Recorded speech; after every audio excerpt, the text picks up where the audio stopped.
Welcome everybody. It's such a nice day to be here with you guys. Thank you Mr. Alexander, Miss Tingley, and Miss Green to participate with me. My name is Hui. And today, I'm here to show you guys our presentation about the Main Street and Secret Samantha from Sean's class. Alright?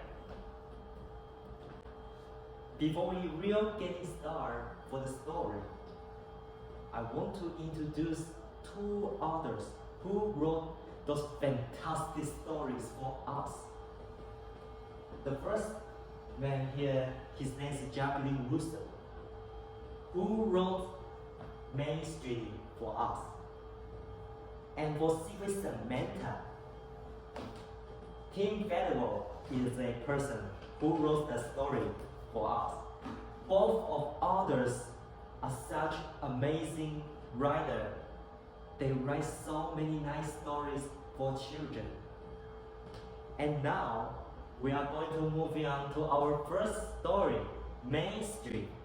But before we get started, I want to tell you guys a thesis that is connected to both stories.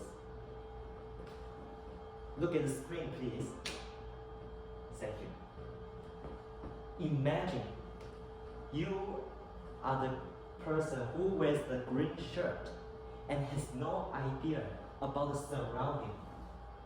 And your friend, which is right in front of you, the blue shirt person who's talking in front of you, and then boom, you got a new idea of perspective of how you see your surrounding. And you will see in both stories later. In the Main Street, oh sorry, we just kind of running quick. Alright, let's talk about the background first. We have a black girl and her mom. They came to a town that's only white people live there. In New Hampshire, which is New England, upstate, further far from New York City. They're from here and all the way moving on to New Hampshire. And of course, they meet a very nice girl. These two girls right here are the main character we are going to talk about. First of all, let's talk about the first girl, which is Celeste, a very sensitive girl, according to the story. When her best friend, Treetop, tried to reach to her beautiful hairs, you know what she reacts? Stop! Don't touch my hair. I'm not a dog to be petted. Can you imagine a person that when someone is touching your hair, even if it's your best friend, and you react in such angry way? And let's look at another girl, Treetop. You can see she's a white girl, and in the story, it's kind of very sad that her mom passed away, and she's very pain. That the painful, even her dog cannot feel the same way she does, which is showing how empathetic is this girl. And we will show you guys more how empathetic is her. In this story, there's also conflicts. And let's talk about our internal conflicts. When Treetop introduced her best friend, Celeste, to her friends, which is those white girls, they think about Celeste in a very much different way. When Treetop's friends think about her, Celeste, they think she might be a dangerous person who has a knife behind her back. And one of the girls, Treetop's friend, Casey, says, one of the black person my mom knows stealing stuff. They even didn't see a black person in their life before, and they make such assumption. which is how I makes Trita very sad, because Trita knows Celeste very much well.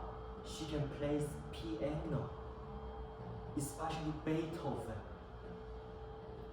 However, Trita decided to be silent. And now, we are going to moving on to our second story, Secret Samantha, which is talk about during the Christmas time. The students with teachers play a such nice game called Secret Santa. And here is our two main characters. First of all, let's talk about our main character's personality first. Samantha, which is a very shy girl. She says that when she first came to the school, right, she never talked even one word during the first week of school. Not even talk to her teachers, her surrounding classmates, never for the first week. We can see how introverted is this girl. However, another girl right here, which is Blake, we don't know her real name, that's why I put elf name right here. She is the completely opposite of Samantha. Why? First of all, when she first came in the school, she just giving a thumbs up to everybody in the classroom and saying, I'm from California, which is across few different states.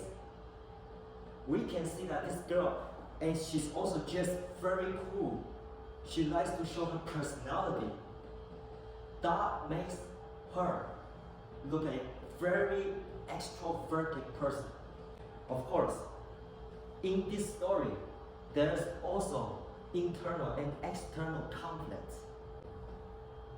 First of all, when we play Secret Santa, everybody in the classroom must choose a elf name. When Miss Lee, which is the teacher right here, asking Samantha, can you please just pick an elf name? She's kind of struggle by herself. Personally, Samantha, she loves flame. Why? She loves the fire, the changing from orange to blue without warning any of us, which is kind of cool though. However, she didn't choose flame. For instead, she chose sparkles and tell Miss Lee, sparkles.